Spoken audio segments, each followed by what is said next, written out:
무수옹 소감석의 일수했습니다.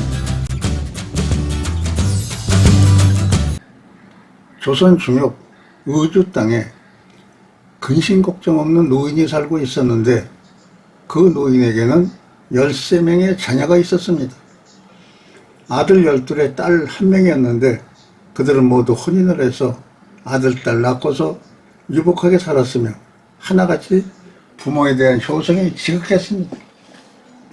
어느 날 13남매가 모여서 부모님 모실 일을 의논했습니다.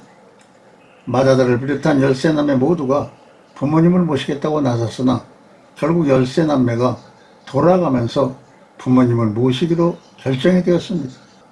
12형제가 돌아가면서 한 달씩 부모님을 모시고 4년마다 한 번씩 유흥달이 찾아오면 딸이 부모님을 모시기로 했습니다. 노인은 유람을 다니듯 한 달에 한 번씩 자식집들을 옮겨 다니며 극진한 대접을 받았습니다. 가는 곳마다 따뜻한 방과 맛있는 음식 그리고 손주들의 재롱이 노인을 반겼습니다. 사람들이 그 모습을 보면서 감탄하며 한마디씩 했습니다. 정말 근심 걱정 없는 노인이야. 그러니 무수옹이지. 무수옹에 대한 소문은 돌고 돌아 임금의 곁까지 들어갔습니다.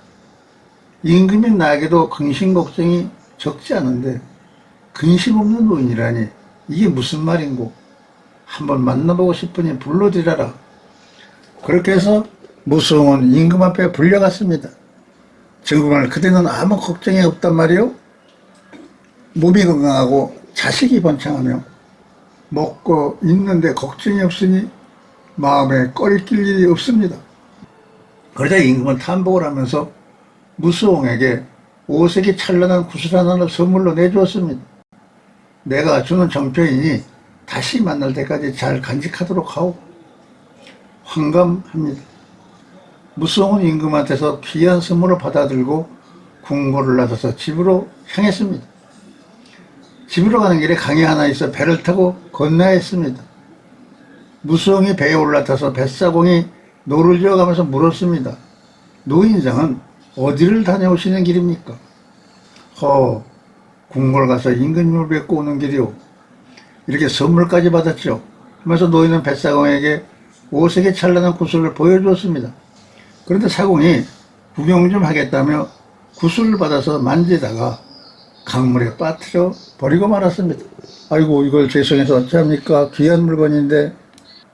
무수옹은 깜짝 당황했지만 금방 체념하듯 말했습니다. 어쩌겠습니까? 일부러 그런 것도 아닌걸요. 하지만 거기에는 숨겨진 내막이 있었습니다.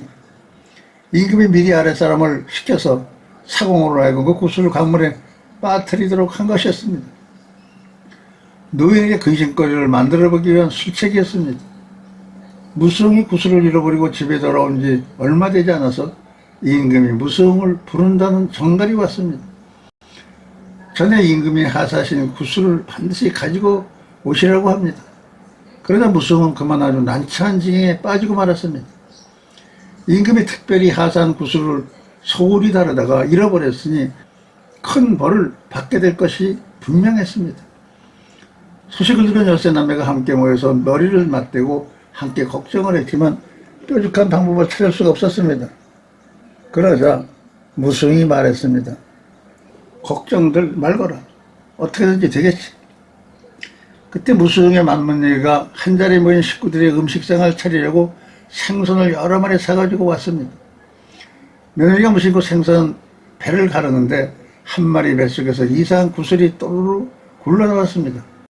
이것 좀 보세요. 글쎄 생선 뱃속에서 이게 나왔어요. 그러자 무수옹이 그 구슬을 보고 말했습니다. 얘야 바로 그거야. 그게 바로 임금님이 주신 구슬이란다. 그러자 식구들이 다들 웃으며 손뼉을 쳤습니다. 그리고 차린 음식을 맛있게 나눠 먹었습니다. 무수옹 구슬을 몸에 간직한 채 궁궐로 들어갔습니다. 무수옹이 아무 근심도 없는 표정으로 임금 앞으로 나아가자 임금이 의아하게 여기면서 말했습니다. 그동안 잘 지냈는지 궁금하오. 내가 준 구슬은 잘 가지고 있겠죠? 물론입니다. 무수옹은 품에서 5색 찬란한 구슬을 꺼내 내밀었습니다. 그러자 임금이 깜짝 놀라고 말았습니다. 아니 그 구슬은 강물에 떨어졌다고 하던데. 그랬었죠. 하지만 이렇게 되찾았답니다. 무승은 산성뱃속에서 구슬을 되찾은 사형을 아뢰었습니다. 그러나 임금은 무릎을 치면서 탄복했습니다. 그렇구려. 하늘이 준 복을 인간이 어찌지 못한다는 사실이 이제야 깨달았소. 노인장은 과연 무승입니다. 그래요. 그렇게 해서 노인은 임금한테까지 무승이라는 사실을 인정받고 남은 평생을 아무 근심 걱정 없이 잘 살았다고 합니다. 걱정도 근심도 다 자기 마음속에 생겨나는 것이다. 걱정한다고 일이 해결되면 하루 종일 걱정하겠다. 걱정 근심 없는 인생이 어디 있겠습니까? 걱정도 근심도 기쁨도 행복도 다 자신의 마음속에 있다 하니 마음 잘 다스려서 무수음 같은 나날 되시기를 바랍니다. 감사합니다.